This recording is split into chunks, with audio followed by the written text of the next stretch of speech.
Shalom, selamat berjumpa dalam Suara Pertobatan.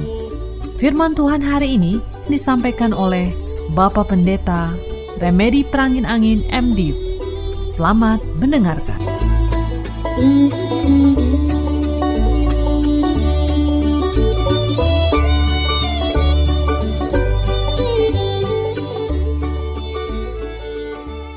Kami bersyukur Tuhan Yesus dipersatukan kembali dalam persekutuan Suara Pertobatan, persekutuan lewat udara. Kehadiran-Mu dalam Roh-Mu yang kudus di ruangan dimanapun kami sedang berada pada saat ini membuat si iblis tidak berdaya sama sekali mengganggu konsentrasi kami dan kami bisa menikmati firman-Mu. Hari ini kami rindu merenungkan bagaimana kami bisa mengasihi-Mu Yesus. Beri kami pemahaman sehingga kami bisa melaksanakannya dalam kehidupan kami sehari-hari. Terpujilah nama-Mu dari kekal sampai kekal. Haleluya, haleluya, amin.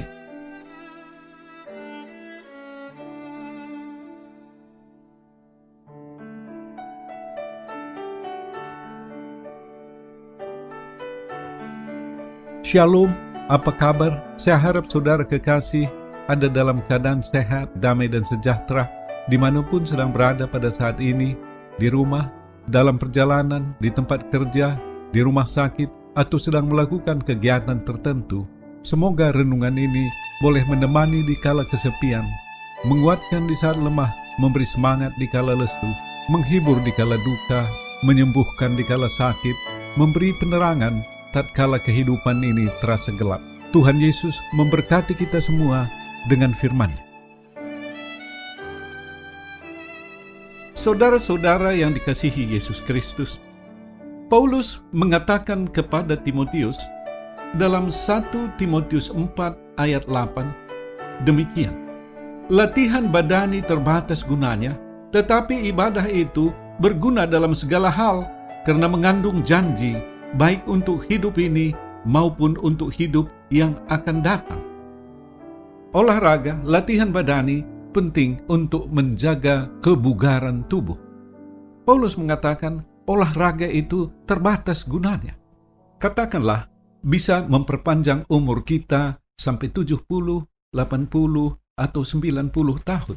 Tetapi itu tetap terbatas. Ibadah, kata Rasul Paulus, berguna dalam segala hal. Tidak ada batasnya, dalam segala hal. Mengandung janji untuk hidup sekarang ini, di bumi ini, maupun hidup nanti dalam kerajaan kekal. Kesimpulannya, perlu olahraga, tetapi lebih perlu lagi beribadah. Ibadah artinya menuruti perintah Tuhan, menyenangkan hati Tuhan. Apabila kita bisa menyenangkan hati Tuhan, kita akan mendapatkan berkat berlimpah. Bukan hanya masalah keselamatan, itu memang yang paling penting, tetapi juga pada waktu kita hidup di bumi ini, kita bisa merasakan berkat berlimpah yang disediakan oleh Tuhan bagi kita. Kalau demikian, apabila kita bisa menyenangkan hati Tuhan, kita akan memperoleh berkat jasmani rohani, sekarang dan masa yang akan datang, di bumi ini dan di sorga. Apabila kita mengasihinya, pastilah berkat berlimpah dari perbendaharaan surgawi itu akan dicurahkan bagi kita. Ya, mengasihi Yesus. Bagaimana kita mengasihi Yesus? Mari kita bersama membaca Yohanes 14 ayat 15. Yohanes 14 ayat 15. Demikian. Jikalau kamu mengasihi aku, kamu akan menuruti segala perintahku. Sekali lagi, perkataan Yesus. Jikalau kamu mengasihi aku, kamu akan menuruti segala perintah. Jelas, mengasihi Yesus adalah menuruti perintahnya. Apakah perintah-perintah Yesus bagi kita? Perintah pertama tentu saja mengasihi. Saya bacakan bagi kita Yohanes 13 ayat 34. Yohanes 13 ayat 34. Aku memberikan perintah baru kepada kamu, yaitu supaya kamu saling mengasihi, sama seperti aku telah mengasihi kamu, demikian pula kamu harus saling mengasihi. Yesus mengatakan ia memberi perintah baru, yaitu saling mengasihi, mengasihi sesama saudara. Dalam 1 Yohanes 4 ayat 20 tertulis, "Jikalau seorang berkata, Aku mengasihi Allah, dan ia membenci saudaranya, maka ia adalah pendusta. Karena barang siapa tidak mengasihi saudaranya yang dilihatnya, tidak mungkin mengasihi Allah yang tidak dilihat." Berarti mengasihi Allah adalah juga mengasihi sesama saudara. Kalau kita tidak bisa mengasihi saudara kita, maka kita juga tidak bisa mengasihi Allah. Perkataan-perkataan Yesus sama dengan apa yang diungkapkannya sebagai hukum utama dalam Matius 22 ayat 37 sampai dengan 39. Saya bacakan demikian. "Kasihilah Tuhan Allahmu dengan segenap hatimu dan dengan segenap jiwamu dan dengan segenap akal budimu. Itulah hukum yang terutama dan yang pertama. Dan hukum yang kedua yang sama dengan itu ialah kasihilah sesamamu manusia seperti dirimu sendiri." Yang terutama dan pertama adalah mengasihi Tuhan. Dan yang kedua, mengasihi sesama saudara. Hukum kasih adalah hukum yang terutama. Teladan melakukan tindakan kasih itu adalah Yesus Kristus sendiri. Dia mengorbankan tubuhnya di kayu salib untuk menebus manusia-manusia berdosa. Pengorbanan, kata kunci untuk bisa memahami kasih dengan lebih baik. Tindakan kasih adalah tindakan pengorbanan. Waktu kita untuk mengasihi, melayani saudara-saudara. Tenaga kita untuk mengasihi, membantu saudara-saudara yang lemah. Harta kita untuk mengasihi, membantu saudara-saudara yang berkekurangan. Harga diri untuk mengasihi, melayani di mana kita merasa direndahkan atau dipojokkan. Pengorbanan itu bisa juga berupa nyawa. Itulah yang dipersembahkan oleh Martin Luther King, seorang pendeta muda dari Atlanta di Amerika Serikat. Martin Luther King berkata, "Kegelapan tidak bisa dihilangkan dengan kegelapan, hanya terang yang bisa mengusir kegelapan. Kebencian tidak bisa dihilangkan dengan kebencian, hanya kasih yang bisa melenyapkan kebencian itu." Pada waktu itu, warga berkulit hitam adalah warga kelas 2 yang dibedakan tempatnya dengan warga kulit putih di tempat-tempat umum, di sekolah, di restoran, di bus, bahkan di WC sekalipun. Tempat orang kulit putih berbeda dengan tempat orang kulit hitam. Martin Luther King melaksanakan prinsip kasih dalam perjuangannya. Martin Luther mengajak saudara-saudaranya sebangsa untuk berjuang dengan kasih tanpa kekerasan. Ia memang tewas ditembak atau dibunuh pada tahun 1968 dalam usia 39 tahun. Tetapi ia tetap dikenang hari kelahirannya adalah hari libur nasional di Amerika Serikat. Apabila ada orang yang melaksanakan perintah Yesus di dalam kehidupannya, perkara besar terjadi. Ada amin saudara, puji Tuhan, puji Tuhan. Baik, perintah kedua adalah perintah mengampuni. Juga cukup jelas. Ketika mengucapkan doa Bapa kami, kita mengatakan, "Ampunilah kami seperti kami mengampuni orang yang bersalah kepada kami." Kalau kita tidak mau mengampuni, Tuhan juga tidak mengampuni kita. Mari kita mencoba memahami lebih jauh bagaimana hati Tuhan mengampuni. Dalam Matius 18 ayat 21 sampai dengan 35, Petrus bertanya kepada Yesus, "Apakah mengampuni saudara itu jika ia berbuat dosa cukup sampai 7 kali?" Yesus menjawab, "Bukan 7 kali, tetapi 70 kali 7 kali. Berarti pengampunan tanpa batas. Yesus menyampaikan sebuah perumpamaan tentang seorang hamba yang punya hutang 10.000 talenta kepada raja. Berapakah nilai 10.000 talenta? 1 talenta 6.000 dinar, 1 dinar upah bekerja 1 hari. 10.000 talenta nilainya adalah 1,8 triliun rupiah. hamba ini tadi memohon belas kasihan raja. Raja berbelas kasihan kepada hamba ini sehingga ia menyatakan hutangnya itu lunas. Kita tidak bisa membayangkan dan mengutarakan dengan kata-kata betapa sukacitanya hamba yang sudah dihapuskan hutangnya. Ia keluar dari penjara. Ia ketemu dengan temannya. Temannya ini berhutang kepadanya 100 dinar.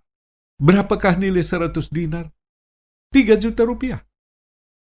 Ia mencekik leher temannya dan mengatakan, bayar hutangmu. Temannya memohon belas kasihannya. Tetapi ia memasukkan temannya ini tadi ke dalam penjara. Dan sampailah berita kepada raja. Raja sudah mengampuni hutang 1,8 triliun. Tetapi hamba ini tadi tidak mau mengampuni hutang temannya sebesar 3 juta rupiah. Maka marahlah raja. Ia memasukkan hamba yang jahat ini tadi ke neraka.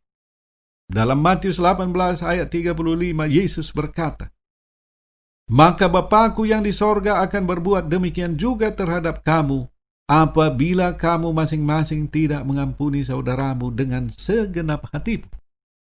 Inilah suara hati Tuhan tentang pengampunan. Betapapun hati kita terluka akan saudara-saudara yang lain yang sudah memperlakukan kita dengan buruk, itu nilainya 3 juta rupiah. Sedangkan hutang kita 1,8 triliun sudah diampuni oleh Tuhan.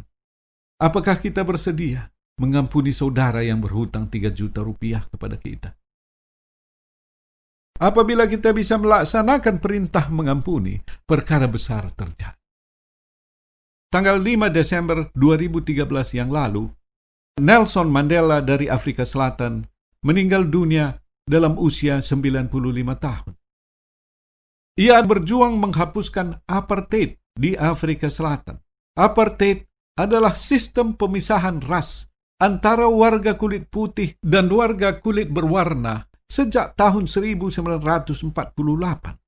Orang kulit putih memiliki prioritas mendapatkan perumahan, pekerjaan, pendidikan, dan akses kekuasaan politik. Orang kulit berwarna menjadi warga kelas 2. Mandela memimpin pergerakan memperjuangkan kesamaan hak. Mandela ditangkap. Jaksa menuntut hukuman mati. Hakim kemudian memutuskan hukuman seumur hidup bagi Mandela. Perjuangan Mandela membuahkan hasil. Semakin banyak negara-negara dan kelompok-kelompok yang bersimpati dengan perjuangan Mandela. Desakan-desakan menghilangkan apartheid di Afrika Selatan merubah situasi politik. Tahun 1990, ia dibebaskan sesudah dipenjarakan selama 27 tahun. Dalam pemilihan umum tahun 1994, ia terpilih menjadi Presiden Afrika Selatan. Ketika Mandela memegang tampuk pemerintahan, ia mengadakan rekonsiliasi penderitaan berpuluh tahun warga kulit berwarna di Afrika Selatan.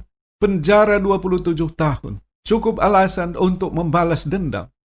Pergantian kekuasaan seperti ini tidak jarang dalam perjalanan sejarah dunia, menyebabkan terjadinya korban nyawa ratusan ribu bahkan jutaan jiwa manusia.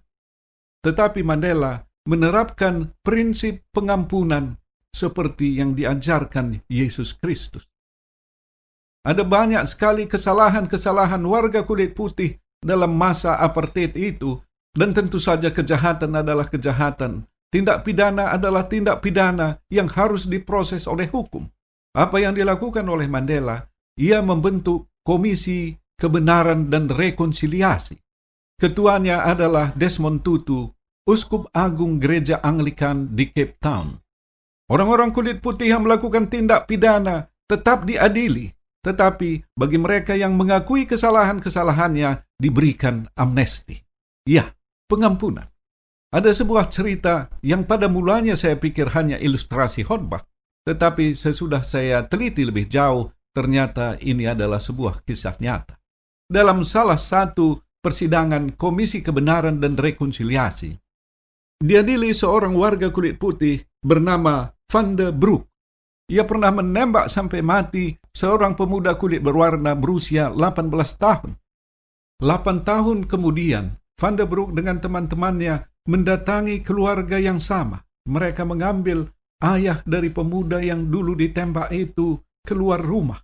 Di satu tempat mereka membakarnya sampai mati. Seorang ibu tua dengan mata yang agak rabun duduk di sebuah kursi di bagian lain ruang persidangan. Ia adalah istri dari laki-laki yang dibakar itu dan adalah ibu dari pemuda yang ditembak mati sebelumnya. Pimpinan sidang bertanya kepada ibu tua, apa yang ibu itu ingin lakukan terhadap Van der Broek, pembunuh 2 orang anggota keluarganya. Ada 3 hal yang kuinginkan, kata ibu tua itu. Yang pertama, aku ingin agar Tuan Van der Broek membawaku ke tempat di mana mereka membakar suamiku. Aku ingin mengambil debu dari tanah itu untuk memakamkan suamiku secara wajar. Yang kedua, katanya, aku ingin mengasihi, tetapi aku tidak punya suami dan anak untuk dikasihi. Oleh karena itu, aku minta Tuan Van der Broek datang 2 hari dalam sebulan ke gubukku, sehingga aku boleh menjadi ibu yang mengasihinya. Dan yang ketiga, aku ingin Tuan Van der Broek tahu, ia sudah diampuni oleh Tuhan, dan aku juga mengampuninya. Tolong tuntun aku ke tempat duduknya. Aku ingin memeluknya. Aku sungguh-sungguh mengampuninya. Ketika orang tua ini dituntun berjalan di ruang persidangan, wajah Van der Broek pucat pasi, suasana hening. Tiba-tiba ada seorang hadirin bernyanyi, Amazing Grace. Segera setiap orang dalam ruangan itu menyanyikan lagu Amazing Grace. Ibu tua ini bisa mengampuni, karena pimpinan mereka, Mandela, juga mengampuni. Rekonsiliasi yang damai berjalan lancar di Afrika Selatan, karena Mandela menerapkan perintah Yesus mengampuni. Ketika kita melakukan perintah Yesus, perkara besar terjadi. Ada amin, saudara. Puji Tuhan, puji Tuhan. Saudara-saudara yang dikasihi Yesus Kristus, dengan demikian kita sampai sekarang pada perintah ketiga yang disampaikan oleh Yesus Kristus, yaitu perintah melayani dengan kerendahan hati. Dari Injil Yohanes pasal 13 ketika Yesus membasuh kaki murid-muridnya. Dalam Yohanes 13 ayat 14, Yohanes 13 ayat 14, Yesus berkata, "Jadi jikalau aku membasuh kakimu, aku yang adalah Tuhan dan gurumu, maka kamu pun wajib saling membasuh kakimu." Jelas dan tegas, melayani bukan satu opsi, bukan satu pilihan, bahkan lebih tegas dari sebuah perintah, kewajiban. Saling membasuh kaki berarti saling melayani. Yesus tidak hanya memberikan suatu ajaran, tetapi ia menunjukkan keteladanan. Ia membasuh kaki murid-muridnya. Yohanes 13 ayat 14 mewajibkan setiap pengikut Kristus untuk melayani. Apabila kita menuruti perintahnya, perkara besar akan terjadi. Ibu Teresa dilahirkan di Albania, daerah Makedonia. Ia terpanggil untuk menjadi biarawati, menjadi suster di gereja Katolik. Ia dikirim ke India melayani sebagai guru. Tahun 1946, usianya 36 tahun, dalam sebuah perjalanan retreat, ia seperti mendengar suara Yesus yang mengarahkannya untuk melayani anak-anak, orang-orang miskin, orang-orang sakit di Kalkuta. Ia seperti mendengar Yesus berkata, "Aku tahu engkau tidak mampu, tetapi maukah engkau melakukannya bagiku?" Seketika Suster Teresa menjawab yes terhadap panggilan itu. Mulailah ia melayani di Kalkuta. Tuhan memberkati sehingga akhirnya berdiri rumah yatim, rumah perawatan bagi anak-anak, poliklinik, rumah bagi penderita penyakit kusta.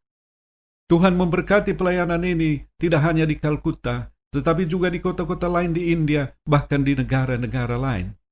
Ibu Teresa menjadi inspirasi melayani orang-orang yang terpinggirkan, orang-orang yang tidak mampu di banyak bagian dunia ini. Ketika ia meninggal dunia, saya menyaksikan acara televisi prosesi pemakamannya Sungguh luar biasa, banyak utusan negara dan organisasi hadir dalam acara pemakamannya. Ibu Teresa menerapkan perintah Yesus melayani dengan kerendahan hati. Ketika kita melakukan perintah Yesus, perkara besar terjadi. Ada amin, saudara. Puji Tuhan, puji Tuhan. Perintah Yesus terakhir yang kita pelajari hari ini adalah sebuah perintah yang diketahui oleh semua orang Kristen, yaitu amanat agung tertulis dalam Matius 28 ayat 19 dan 20. Saya bacakan demikian. Karena itu, pergilah, jadikanlah semua bangsa muridku, dan baptislah mereka dalam nama Bapa dan Anak dan Roh Kudus, dan ajarkanlah mereka melakukan segala sesuatu yang telah kuperintahkan kepadamu. Dan ketahuilah, aku menyertai kamu senantiasa sampai kepada akhir zaman. Mengabarkan Injil adalah sebuah perintah. Mengabarkan Injil itu bukan hanya ke tempat-tempat yang jauh saja, barangkali di tengah keluarga kita, suami, istri, anak-anak, keluarga, dan kerabat. Siapakah tokoh yang memberi inspirasi dalam hal ini? Perintah mengasihi, kita berbicara tentang Martin Luther King. Tentang mengampuni, kita berbicara tentang Nelson Mandela. Perintah melayani dengan kerendahan hati, kita berbicara tentang Ibu Teresa. Untuk perintah mengabarkan Injil, kitalah yang akan menjadi tokoh-tokoh pemberi inspirasi itu. Apabila kita melaksanakan perintah Yesus, perkara besar terjadi. Apakah saudara dan saya bersedia menjadi pemberita Injil? Tuhan Yesus memberkati kita semua dengan keluarga berlimpah-limpah.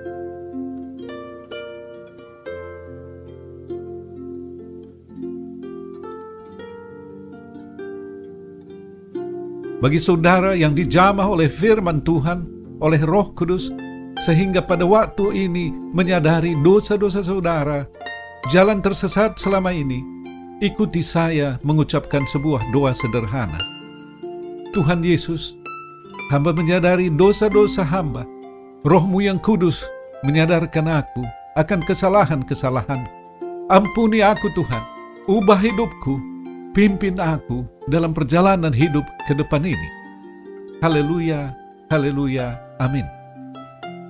Bagi saudara yang sedang sakit, saya mengundang saudara meletakkan tangan di bagian tubuh yang sakit, atau pusatkan hati dan pikiran saudara pada penyakit itu, apapun bentuk dan manifestasinya. Saya akan berdoa bagi saudara. Tuhan Yesus, firman-Mu mengatakan, pada waktu Injil diberitakan, di sana ada kuasa dan mujizat, termasuk kuasa penyembuhan. Sembuhkanlah saudara-saudara yang sedang sakit, yang sedang mendengarkan siaran ini. Haleluya, haleluya, amin. Bagi saudara yang punya akar pahit luka jiwa, oleh karena perbuatan seorang atau beberapa orang dalam hidup saudara, saudara tidak bisa memaafkannya, saya rindu berdoa bagi saudara. Tuhan Yesus, tolong saudara-saudara kami yang memiliki akar pahit luka jiwa. Mereka tidak sanggup cabutkan akar pahit itu, tetapi Yesus, Engkau mampu cabutkan akar pahit itu. Haleluya, haleluya, amin. Akhirnya, hamba berdoa bagi semua pendengar siaran ini, dimanapun mereka berada. Berkati kehidupan secara pribadi, secara keluarga dan pelayanan. Berkati usaha pekerjaan, studi dan pelayanan mereka. Terpujilah nama-Mu dari kekal sampai kekal. Haleluya, haleluya, amin.